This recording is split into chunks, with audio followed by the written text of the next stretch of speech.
A fishing trip turned tragedy at sea. The boat is sinking and she disappears.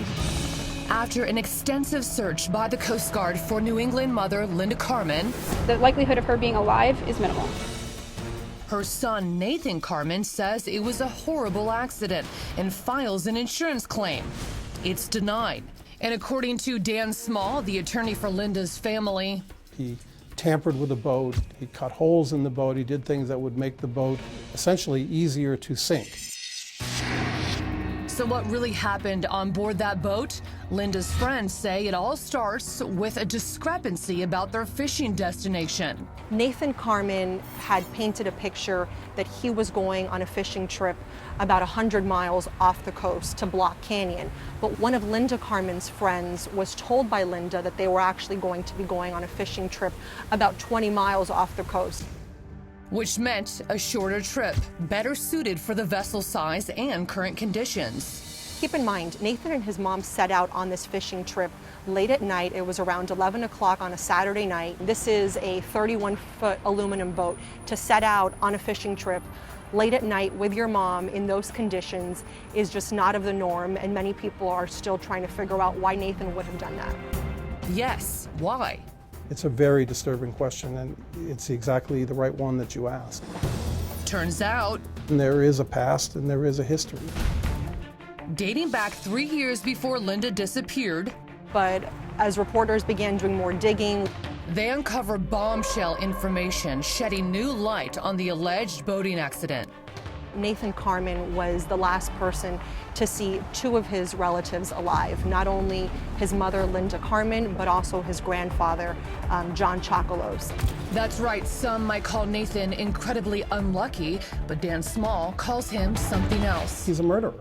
John Chocolos' death is a cold-blooded killing that rocked a quiet Connecticut neighborhood. It's always on our mind. There was a murder next door to us. You heard right. Just 3 years before Linda Carman disappeared, there is this headline-making news story.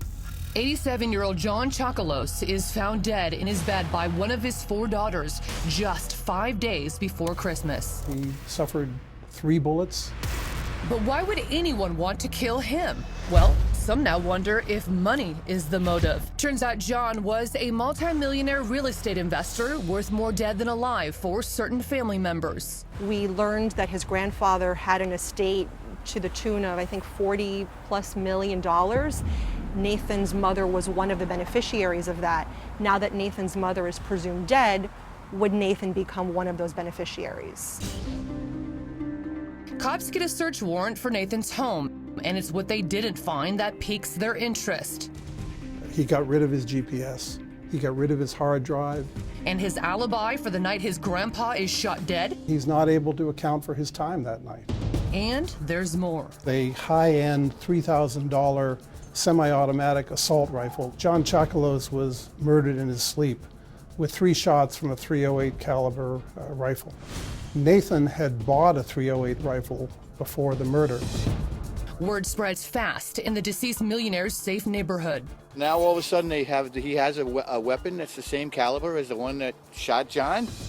But when police plan to run ballistic testing on Nathan's rifle to see if it's a match to the one that killed John Chocolos, Nathan claims he somehow lost a $3,000 assault rifle. How do you lose it? Did he leave it at the Dunkin' Donuts? Investigators continue to gather evidence speaking to Nathan's neighbors. As noted in this police warrant, one neighbor calls him Murder Boy and another a time bomb waiting to go off. And according to Nathan's own family, they were so scared of him that they hired armed private security to protect them in their homes. There's a lot of fear.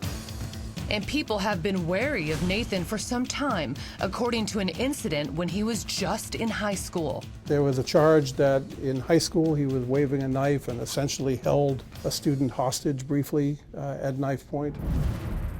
Investigators have heard enough and file an arrest warrant for Nathan Carman for the murder of his grandfather.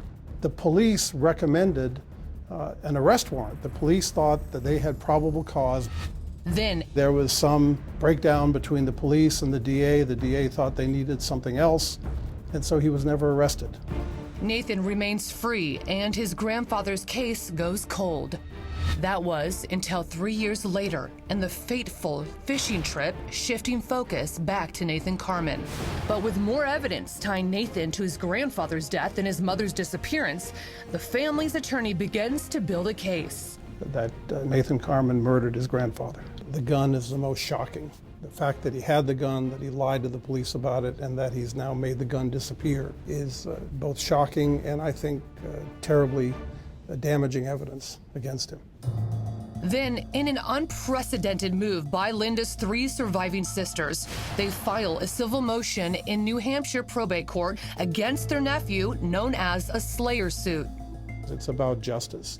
If, as a result of the Slayer action, Nathan is prevented from inheriting his grandfather's money and that he doesn't get to profit from murder. Nathan's Aunt Valerie leads the charge. This person killed at least once that we know of. This person's gotten away with murder, and chances are it will happen again. In court paperwork, they ask this court to declare that the murderer was Nathan Carman and that Nathan committed this heinous act out of malice and greed. But Nathan's biological father, who is recently back in his life, says his son is innocent. They're the 2 closest people to my son in the world. And let me just say this, there's no way he would ever injure either one of them. And then there's the possibility that Nathan's suspicious behavior has more to do with his Asperger's than actual guilt. Several people have commented on how socially awkward he's been, on some of the things that he said publicly, but then again, people have to keep in mind that he does have Asperger syndrome. First and foremost, this case has nothing to do with Asperger's. I think he's troubled, and I think he's a murderer. Nathan continues to deny any involvement in his grandfather's death or his mother's disappearance. To date, he has not been arrested or charged with any wrongdoing in either investigation. These days, Nathan can be found living alone in a home in Vernon, Vermont. And that's where I got to go get Nathan's side of the story. Hi, Nathan, it's Melissa. Can I talk to you for a few minutes? Yes, with Chris Hansen, yes. I can barely hear you, Nathan. Okay, we don't want to upset you. I just wanted to ask about a few questions about the lawsuit your aunt's filed. Nathan asked me to leave, so I do. You have nothing else to say. Okay. Nathan has yet to make a public comment on the lawsuit brought against him by his family, but just recently he filed a motion in court to represent himself in the civil case. The homicide of John Chocolos and disappearance of Linda Carman remain open investigations.